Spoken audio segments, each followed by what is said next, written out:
నమస్కారం, నమితా న్యూస్ వార్తలకు స్వాగతం. నా పేరు కృష్ణకుమార్. వార్తల్లో ముందుగా హెడ్లైన్స్.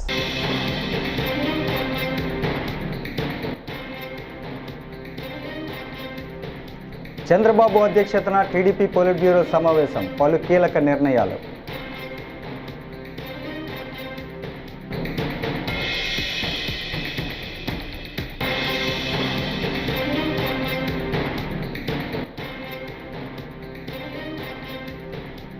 ఏపీలో లా అండ్ ఆర్డర్ దారుణంగా పడిపోయింది. మాజీ మంత్రి అంబటి రాంబాబు వ్యాఖ్యలు.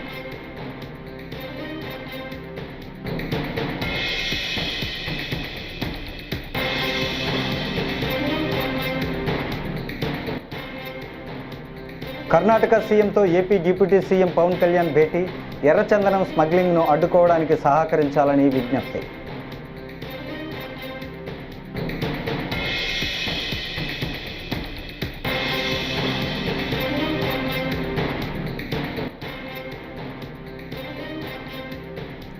ప్రకాశం బ్యారేజీకి వరద ఉధృతి. ప్రకాశం బ్యారేజీ నుంచి భారీగా వరద నీటి విడుదల.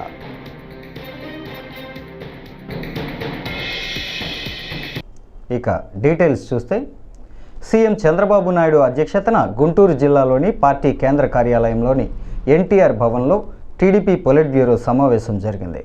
దాదాపు 3 గంటల పాటు ఈ భేటీ కొనసాగింది. ఇందులో చంద్రబాబు పలు కీలక నిర్ణయాలను తీసుకున్నారు. జిల్లా యూనిట్గా ఎస్సీ వర్గీకరణ చేపట్టడంతో పాటు జన్మభూమి 2ను అతి త్వరలో ప్రారంభించాలని నిర్ణయించారు. అలాగే రాష్ట్రంలో పేదరిక నిర్మూలనపై విస్తృతంగా చర్చించారు. దీంతో పాటు అతి త్వరలోనే మొదటి దశ నామినేటెడ్ పదవుల భర్తీ చేయాలని చంద్రబాబు నిర్ణయించడం జరిగింది.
పల్నాడులో వైఎస్ఆర్సీపీ కార్యకర్త నాగరాజు కిడ్నాప్పై మాజీ మంత్రి అంబటి రాంబాబు స్పందించారు. అసలు రాష్ట్రంలో లా అండ్ ఆర్డర్ ఉందా అంటూ ప్రశ్నించారు. గురువారం ఆయన మీడియా సమావేశంలో మాట్లాడుతూ నాగరాజుకు ఏమైనా హాని జరిగితే తీవ్ర పరిణామాలుంటాయని హెచ్చరించారు. అందరూ చూస్తుండగానే నడి రోడ్డుపై నాగరాజును కిడ్నాప్ చేశారని, ఆయన కుటుంబ సభ్యులపై కూడా దాడి చేశారంటూ అంబటి రాంబాబు మండిపడ్డారు. వెళుతుంటే ఆటోని ఆపి వాళ్ళ బావమరిదిని, తల్లిని, చెల్లిని కొట్టి దారుణంగా ఈడ్చుకు వెళ్ళి స్కార్పియోలో ఎత్తుకుపోయారు. ఇది జరిగింది ఎక్కడో కాదు, ఆంధ్రప్రదేశ్లో వినుకొండలో వెల్లటూరు రోడ్డులో జరిగినటువంటి సంఘటన. ఎంత దురదృష్టకరమైన సంఘటనలు జరుగుతున్నాయో నేను ప్రత్యేకంగా చెప్పాల్సిన అవసరం లేదు. ఈ కూటమి ప్రభుత్వం వచ్చిన దగ్గర నుంచి కూడా అతి దారుణంగా లా అండ్ ఆర్డర్ ఫెయిల్ అవ్వటమే కాకుండా నడి రోడ్డు మీద హత్యలు జరుగుతూ ఉన్నాయి, నడి రోడ్డు మీద కిడ్నాపులు జరుగుతూ ఉన్నాయి. ఈ ఒంటేరు వీరయ్య అనే అతను వాస్తవానికి మాచర్ల నియోజకవర్గానికి చెందినటువంటి వ్యక్తి. పిన్నెల రామకృష్ణారెడ్డి గారి మీద మొన్న పెట్టినటువంటి కేసులో is also an accused. Bail మీద బయట ఉన్నాడు. భయపడి వినుకొండ వచ్చి వాళ్ళ బావమరిది దగ్గర తలదాచుకుంటూ కూరగాయల వ్యాపారం చేసుకుంటున్నాడు. ఆటోలో కూరగాయలు తీసుకొని వెల్లటూరు రోడ్లో వేరే చోటకు వెళుతున్నటువంటి సందర్భంలో తెలుగుదేశానికి చెందినటువంటి వ్యక్తులు, రౌడీలు దారుణంగా వచ్చి ఆటో ఆపి వాళ్ళ బావమరిదిని కొట్టి నరికి తల్లి చెల్లెలను పక్కకు నెట్టి ఇతన్ని తీసుకొని కిడ్నాప్ చేసుకొని వెళ్ళిపోవటం అనే దాన్ని మనం చూస్తే ఇవాళ రాష్ట్రంలో ఏం జరుగుతుందంటున్నా, రాష్ట్రంలో అసలు లా అండ్ ఆర్డర్ ఉందా? హోమ్ డిపార్ట్మెంట్ పనిచేస్తుందా? పోలీస్ వ్యవస్థ పనిచేస్తుందా? నడి రోడ్డు మీద వినుకొండ లాంటి సమస్యాత్మకమైనటువంటి నియోజకవర్గం, మొన్ననే వినుకొండలో అతి దారుణంగా ఒక వ్యక్తిని నడి రోడ్డు మీద బహిరంగంగా నరికి చంపినటువంటి వినుకొండలో లా అండ్ ఆర్డర్ లేదే, ఎవరిని పడితే వాళ్ళని ఎత్తుకుపోతున్నారే. మరి నేను ఈ సందర్భంగా చెప్పదలుచుకొని ఎస్పీ గారితో కూడా మాట్లాడాం. ఆయన కూడా మేము వీఆర్ గోయింగ్ టు యాక్షన్ అండి, మా టీమ్స్ రీచ్ అవుతున్నాయి, మేము యాక్షన్ తీసుకుంటామని ఆయన చెప్పారు. నేను అనేది ఏమిటంటే, ఆ వ్యక్తికి ఒంటేరు నాగరాజు అనేటువంటి వ్యక్తికి ఏ విధమైనటువంటి హాని జరిగినా దానికి బాధ్యత వహించవలసింది నారా చంద్రబాబు నాయుడు గారి ప్రభుత్వం. దీని మీద తక్షణం స్పందించాలి, అతన్ని ప్రాణహాని లేకోకుండా కాపాడవలసినటువంటి బాధ్యత ఉంటుంది. ఆయన ఒక కేసులో ముందే అయితే అవ్వచ్చు, అది చట్టపరంగా జరగవలసినటువంటి అంశం. ఆయన బెయిల్ మీద బయట ఉన్నాడు, భయపడి వచ్చి వినుకొండలో తలదాచుకుంటున్నటువంటి సందర్భంలో మాచర్ల నుంచి వచ్చి వినుకొండలో దౌర్జన్యం చేసి ఆయన నెంబర్ కూడా ఇచ్చారు, ఏదో దాని పేరేంటి, వెహికల్ నెంబర్ కూడా దానిలో ఉందని కూడా అది ఒకసారి వెహికల్ నెంబర్ కూడా అది ఎంతవరకు కరెక్టో, మరి నెంబర్ ప్లేట్ మార్చారో నాకు తెలియదు, కానీ అడ్డం తప్పుగా మార్చారో నాకు తెలియదు, కానీ దాని నెంబర్ కూడా ఈ సందర్భంగా నేను చెప్పదలుచుకున్నాను. AP 37 CU 9252 కారులో నాగరాజు కిడ్నాప్ చేసి తీసుకువెళ్ళారు. ఆ కిడ్నాప్ చేసినటువంటి ఉదంతాన్ని కూడా మీకు ఈ సందర్భంలో అక్కడ ఉన్నటువంటి అందుబాటులో ఉన్నటువంటి వారు దాన్ని వీడియో కూడా తీశారు. ఆ వీడియోను కూడా చూడండి, నడి రోడ్డు మీద ఏ విధంగా జరుగుతుందో.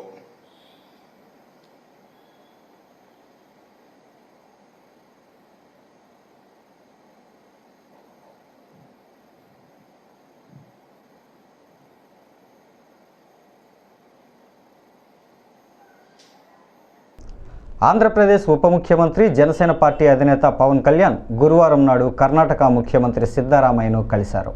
వారిరువురు ఇరు రాష్ట్రాలకు సంబంధించిన వివిధ అంశాలపై చర్చించారు. పవన్ కళ్యాణ్ ప్రస్తుతం బెంగళూరు పర్యటనలో ఉన్నారు. ఈ సందర్భంగా ఆయన ఆ రాష్ట్ర సీఎంను కలిశారు. సిద్ధరామయ్యకు పుష్పగుచ్చం ఇచ్చి సాలువా కప్పి సత్కరించారు. ఎర్రచందనం స్మగ్లింగ్ను అడ్డుకోవడానికి సహకరించాలని పవన్ కళ్యాణ్ కర్ణాటక సీఎంకు విజ్ఞప్తి చేశారు. వన్యప్రాణి అటవీ సంరక్షణ అంశాలపై కూడా చర్చించారు.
గుంటూరు జిల్లా తాడేపల్లి పరిధిలోని ప్రకాశం బ్యారేజీకి వరద ఉధృతి పెరిగింది.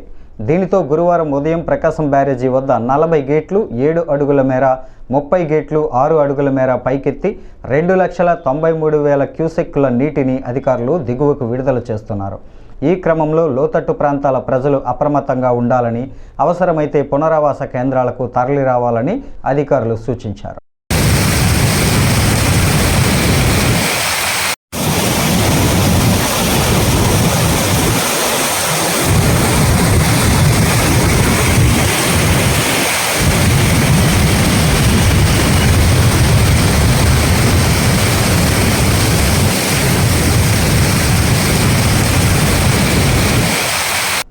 రాయదుర్గం నియోజకవర్గం కనేకల్ మండలంలో సర్వసభ్య సమావేశాన్ని నిర్వహించారు. ఈ కార్యక్రమానికి ఎమ్మెల్యే కాలువ శ్రీనివాసులు ముఖ్య అతిథిగా పాల్గొన్నారు. గురువారం ఆయన మాట్లాడుతూ అందరం కలిసికట్టుగా ప్రజా సమస్యలు పరిష్కరించడంలో చొరవ చూపుదామని పేర్కొన్నారు. త్వరలోనే డిఎస్సి పోస్టుల భర్తీతో ఉపాధ్యాయుల కొరత తీరుతుందని పేర్కొన్నారు. అభివృద్ధికి అందరం కలిసికట్టుగా ముందుకు వెళ్దామని అన్నారు. 7,000 రూపాయలు తీసుకున్నారు. 3,000 ఉండే పెన్షన్ 4,000 చేశారు. ఇప్పుడు డిసెంబర్ అంటే ఫిబ్రవరి నెక్స్ట్ విద్యా సంవత్సరానికంతా అన్ని పోస్టులు కూడా భర్తీ అవుతాయి. టీచర్లు అందరూ కావాల్సినంత మంది వస్తారు. నేను ఎమ్మెల్యేగా ఉన్నప్పుడే రాయదుర్గానికి 326 మంది టీచర్లని ఒకే సంవత్సరం ఒకేసారి తీసుకురాగలిగిన. ఈసారి కూడా ఎక్కడా ఖాళీ లేకుండా టీచర్ పోస్టులన్నీ కూడా భర్తీ చేయడానికి అందరము కలిసికట్టుగా కృషి చేద్దాం. ప్రాథమిక రంగం అంటే వ్యవసాయం, అట్లాగే విద్య, వైద్యం, ఇవన్నీ కనీస మౌలిక సదుపాయాలు. ఇవి చేయాల్సిన అవసరం ఉంది. వీటిలో మనం చొరవ చూపాల్సిన అవసరం ఉంది. కాబట్టి దయచేసి మీ అందరికీ నేను పదే పదే చేసే విజ్ఞప్తి ఒక్కటే, ప్రజలకు దగ్గరగా ఉందాం, ప్రజలకు తోడుగా ఉందాం, ప్రజల బాధల్లో భాగస్వాములు అవుదాం, వాళ్ళ సమస్యల పరిష్కారంలో మనం అందరం కూడా ముందుందామని మనం చేస్తూ మీ అందరి దగ్గర కూడా సెలవు తీసుకుంటాం. ముఖ్యమంత్రి చంద్రబాబుకు పద్మశాలి కుల వృత్తుల తరపున కృతజ్ఞతలు తెలుపుతున్నట్లు వైసీపీ ఎమ్మెల్సీ మరుగుడు హనుమంతరావు అన్నారు.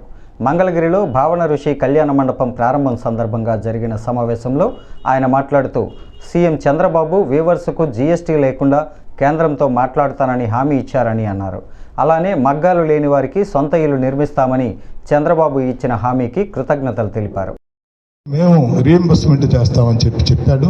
చాలా సంతోషం మీరందరూ కూడా, అది చాలా గొప్ప విషయం.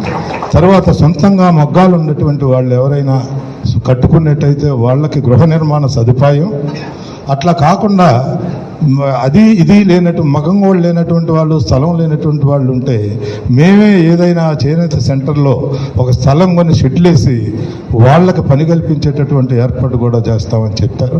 చాలా గొప్ప విషయం.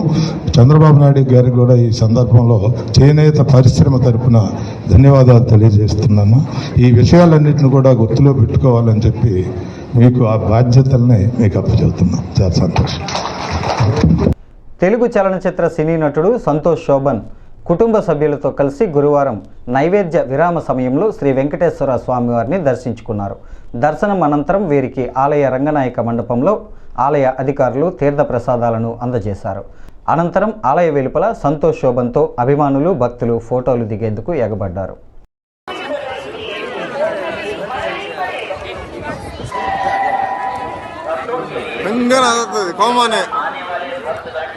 अपना सामान, सेल फोन, चप्पल, बैग में तिरुमला तिरुपति देवस्थान के द्वारा व्यवस्थापित लगेज काउंटर में सुरक्षित रख सकते हैं।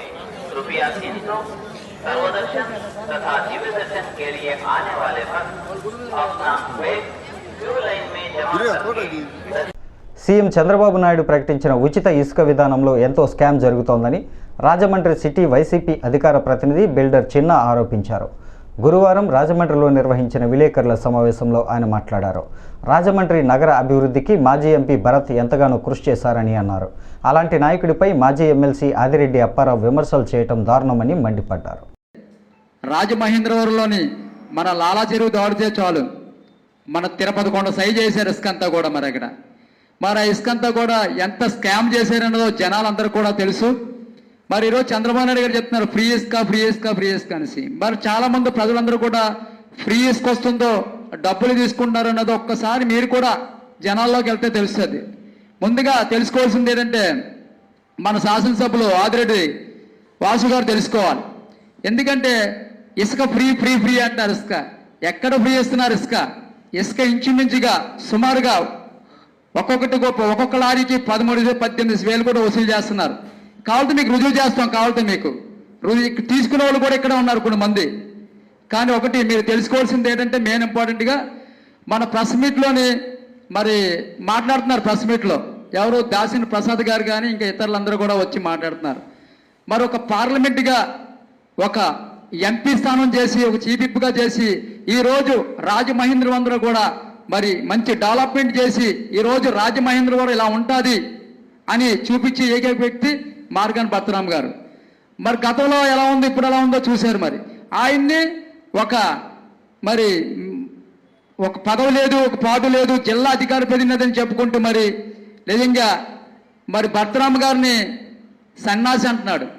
ఏవయ్యా నీకొక్కటే చెప్తున్నాం, ఈరోజు సన్నాసని మేము కూడా అనగలం మీ ఎమ్మెల్యేని ఆదిరెడ్డి వాసు గారిని. కానీ మాకు ఒక వింగిత్ జ్ఞానం ఉంది. ఆ వింగిత్ జ్ఞానం గురించి మేము ఆలోచిస్తున్నాం. ఒక పార్లమెంట్లో ఒక ఎంపీ చేసి పార్లమెంట్ నిధులతోటి ఎన్నో అభివృద్ధి కార్యక్రమాలు చేసి మరి ఈరోజు రాజమహేంద్రవరాన్ని బ్రహ్మాండంగా ఒక బెంగళూరు సిటీ కింద చేసిన ఆయన్ని నీ నోటుతోటి వచ్చి సన్నాసి అంటావా? ఏవయ్యా నీకన్నా సన్నాసి ఎవరుంటారు? మీ అనకూడదు కానీ మీ ఎమ్మెల్యేల కనుక సన్నాసి ఎవరుంటారు? రమ్మని చెప్పోసారి మీ ఎమ్మెల్యేలను చూడమని ఒకసారి రాజమహేంద్రవరం ఎలా ఉందో తెలిసి కూడా ఈరోజు ఏదైనా ఉంటే అభివృద్ధిలో ముందుకు ఉండాలి, అభివృద్ధిలో ముందుకు పోరాడాలి. ఏంటంటా మళ్ళీ మాట్లాడితే నాలికి కోస్తానంటున్నాడు. ఎవరు నాలికి కోస్తావు నువ్వు? ఇవేనా బెండకాయలు టమాటాలు వంకాయలు అనుకున్నావు పోయినందుకు? ఏమైనా ఇది ఓ పంచే నువ్వు నాలికి కోస్తానంటే చెప్పు, ఇప్పుడే మేము అందరూ కూడా వస్తాం, ఎక్కడ రమ్మంటావు చెప్పు. 2027వ సంవత్సరంలో జరగనున్న గోదావరి పుష్కరాలకు సంబంధించి చేపట్టాల్సిన ముందస్తు ఏర్పాట్లపై కలెక్టర్ ప్రశాంతి అధికారులతో సమీక్ష నిర్వహించారు. బుధవారం రాజమండ్రిలోని పుష్కర్ ఘాట్ల వద్ద చేయవలసిన ఏర్పాట్లు, ట్రాఫిక్ నియంత్రణ వంటి అంశాలపై అధికారులతో చర్చించి సూచనలు చేశారు. గత అనుభవాలను దృష్టిలో ఉంచుకొని అధికారులు ముందస్తు కార్యాచరణతో ఉండాలని అన్నారు. కోర్ ఏరియా ఎక్స్టెండ్ అవ్వలేనప్పుడు కోర్ ఏరియాలో డెఫినెట్ గా మనకి కంజెషన్ డెవలప్ అవుతుంది. సో ఇక్కడ purpose or objective of the visitor is to have a dip పేడ్ ఘాట్. సో మనము బయట మనం ఎంత ఎక్కువ అకామిడేట్ చేయగలిగినా ఆ అకామిడేషన్ అనేది ప్రపోర్షనల్ గా ఇక్కడ క్రియేట్ చేయలేకపోతే ఘాట్ లో డెఫినెట్ గా మనకి ఏదో ఒక పాయింట్ లో కంజెషన్ వస్తుంది. సో మనం రోడ్స్ ప్లాన్ చేసుకునేటప్పుడు చాలా ఈజీగా ఉండాల్సిన పాయింట్స్ ఏంటంటే ఘాట్ అప్రోచెస్. సో ఎంత ఎక్కువ ఘాట్ అప్రోచెస్ మనం చేయగలిగితే, ఎంత ఫ్రీగా ఘాట్ లోకి ఎవరైనా పంపించగలిగితే అంతే ఫ్రీగా వాళ్ళు వెనక్కి వస్తారు. బికాస్ ఘాట్ లో వెయిటింగ్ పీరియడ్ ఏమి ఉండదు, అక్కడ ఏమి ఎంటర్టైన్మెంట్ అదేమి ఉండదు. They have a dip or they do some kind of puja for 5 to 10 minutes. So వచ్చిన పబ్లిక్ ని for example per day 6 lakhs public వస్తారు. ఇంపార్టెంట్ డేస్ లో 8 to 10 lakhs అనేటప్పుడు 10 lakhs పీపుల్ ని మనం 24 hours లో మాక్సిమం 12 hours లో ఘాట్ నుంచి బయటికి మనం పంపించగలిగేటట్టుగా మన ట్రాఫిక్ మేనేజ్మెంట్ ఉండాలి. అలా చేసేటప్పుడు సో ఇప్పుడు మనం ఏవైతే రూట్స్ మన యూసేజ్ లో ఉన్నాయో మన దగ్గర ట్రాన్స్పోర్టేషన్ డిపార్ట్మెంట్ లో అట్లానే ట్రాఫిక్ డిపార్ట్మెంట్ లో R&B లో కూడా ఎంత per rate the flying vehicles rate ఎంత ఉంది, ఫుడ్ ఫాల్ ఎంత ఉంది అని తెలుసు. దానిని మనం అనుకునే రేంజింగ్ పెంచాలి అంటే ఎంత వైడనింగ్ చేయాలి ఎగ్జిస్టింగ్ రోడ్ అనేది మనం ఒకటి. సెకండ్, ఎక్కడ న్యూ రోడ్స్ క్రియేట్ చేయాలి. ఫర్ ఎగ్జాంపుల్ నాకు ఒక 3 roads నుంచి వచ్చిన వాళ్ళందరూ ఒక రోడ్ దగ్గరికి వచ్చేస్తున్నారు. సో 3 roads కి కల్మినేషన్ పాయింట్ ఇస్ 1 road అంటే ఇంకొక రోడ్ క్రియేట్ చేయాల్సిందే. సో కంజెషన్ క్లియర్ చేయడానికి మనం ఎన్ని కొత్త. ఏలూరు జీలిగిమిల్లి మండలంలో పోలవరం ఎమ్మెల్యే చెర్రి బాలరాజు గురువారం పర్యటించారు. ఈ సందర్భంగా పి అంకంపాలెం గ్రామంలో ఏర్పాటు చేసిన చెత్త నుంచి సంపద తయారీ కేంద్రం డివిజన్ స్థాయి వర్క్షాప్ను ఎమ్మెల్యే ప్రారంభించారు. ఎమ్మెల్యే మాట్లాడుతూ తడి చెత్త, పొడి చెత్తను విడివిడిగా సేకరించి వాటి ద్వారా సేంద్రియ ఎరువులు తయారు చేస్తారని తెలిపారు. రైతులు ఆ ఎరువులను వినియోగించుకోవాలని కోరారు. పేరు పేరున నా హృదయపూర్వక నమస్కారాలు తెలియజేస్తున్నాం. అలాగే మీడియా మిత్రులకి ప్రతి ఒక్కరికి కూడా పేరు పేరున హృదయపూర్వక నమస్కారాలు. ఈరోజు ఈ ప్రభుత్వం ఏర్పాటు చేసినటువంటి ఏదైతే ఘన వ్యర్థ పదార్థాల నిర్వహణ సమీక్ష సమావేశం జిల్లాల్లో మన నియోజకవర్గం మొదట ఉండటం, షెడ్లు కూడా మంచి స్థానంలో ఉండటం మనకు చాలా గర్వకారణం. ఎందుకంటే ఇలాంటి కార్యక్రమాలు నిర్వహించడం అనేది చాలా మంచిది. అలా పంచాయతీలో ఉన్నటువంటి ఏదైతే పంచాయతీ నిర్వాహకులు పొడి చెత్తని, తడి చెత్తని వేస్ట్ చేయకోకుండా దీన్ని మళ్ళీ వర్మి కాంపోస్ట్గా ఉపయోగించి దీన్ని మళ్ళీ రైతులకి విక్రయించే విధంగా కేజీకి 10 రూపాయలు 10 రూపాయలు ఇచ్చే విధంగా ఒక మంచి కార్యక్రమం ఏర్పాటు చేశారు. దీనికి అలాగే ఇక్కడ ఉన్నటువంటి రైతులు కూడా మీరందరూ కూడా ఎరువులు కానీ అలాగే ఎక్కువ రేట్లు పెట్టి కొనుక్కోకుండా వీటిని మనం పొలాల్లో వాడితే మంచి బలమైన నాణ్యత అలాగే వ్యవసాయం కూడా అధిక దిగుబడులు వచ్చేటువంటి కార్యక్రమం ఉంది. కనుక మీరందరూ కూడా ఈ తడి పొడి చెత్త నుంచి వచ్చేటువంటి వ్యర్థాలని ఉపయోగించుకొని వ్యవసాయం చేయవలసిందిగా రైతులు కోరుతున్నాం. మన్యం జిల్లాలో రక్తదానం సేకరణ కార్యక్రమాన్ని చేపడుతున్నట్లు జిల్లా కలెక్టర్ ఏ శ్యాంప్రసాద్ తెలిపారు. బుధవారం జిల్లా మండల స్థాయి అధికారులతో రక్తదానం కార్యక్రమంపై వీడియో కాన్ఫరెన్స్ నిర్వహించారు. ఈ సందర్భంగా ఆయన మాట్లాడుతూ మేము సైతం శీర్షికన జిల్లాలో రక్తదానం శిబిరాలను నిర్వహిస్తామన్నారు. ఇది స్వచ్ఛందంగా నిర్వహించడం జరుగుతుందని ఆయన చెప్పారు. 9వ తేదీన ప్రారంభిస్తామని అన్నారు.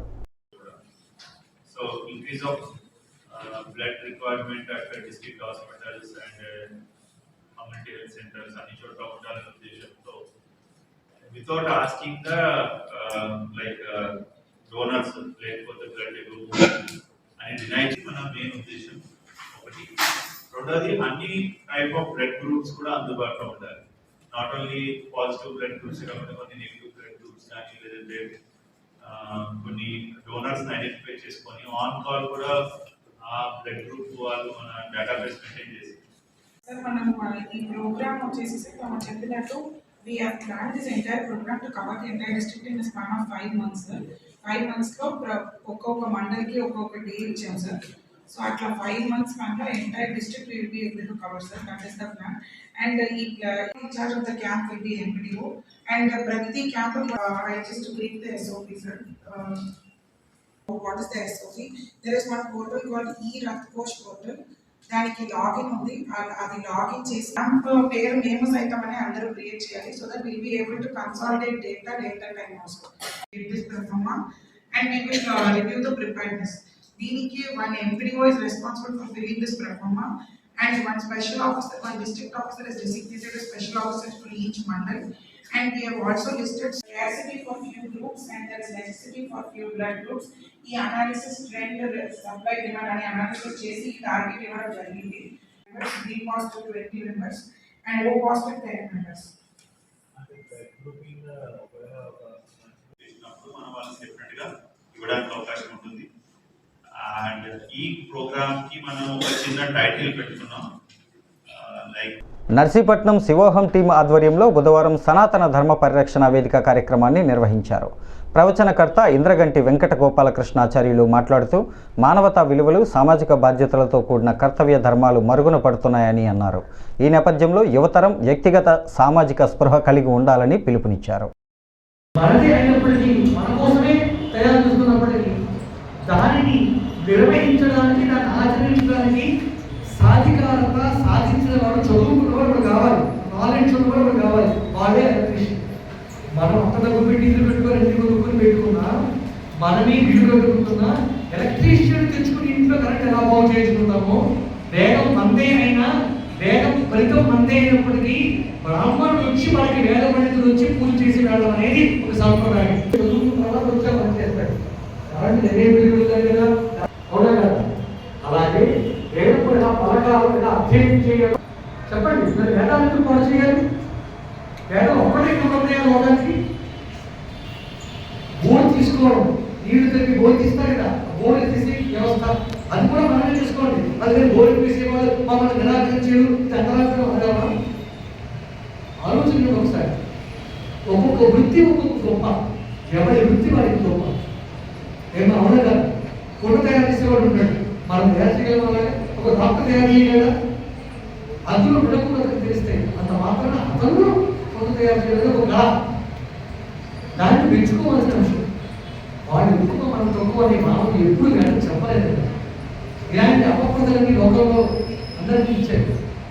అంటే లోకంలో ఉన్నారు. దీనికి ఈ మత దూర్పల్యం, మత ప్రచారం కూడా వచ్చిన తర్వాత ధర్మాన్ని, సనాతన ధర్మాన్ని అతి తొందరగా పాలన చేయడానికి ఈ వేదాన్ని, పురాణాన్ని అతి సులభంగా వాడుకున్నారు, ఎక్కువగా వాడుకున్నారు. వాడుకుని అన్నమయ్య, తంబళ్లపల్లి నియోజకవర్గంలో సరైన నాయకత్వం లేక పలు గ్రామాల్లో అభివృద్ధితో పాటు పలకరింపులు లేవని ఎంసీయు మండలం బోరకాయలకోట గ్రామ కమిటీ టీడీపీ అధ్యక్షుడు రామకృష్ణంరాజు ఆవేదన వ్యక్తం చేశారు.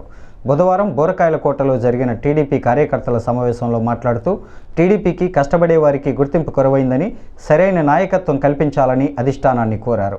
నాయకులు విజయకుమార్, మౌలా రిజ్వాన్, మురళీస్వామి పాల్గొన్నారు.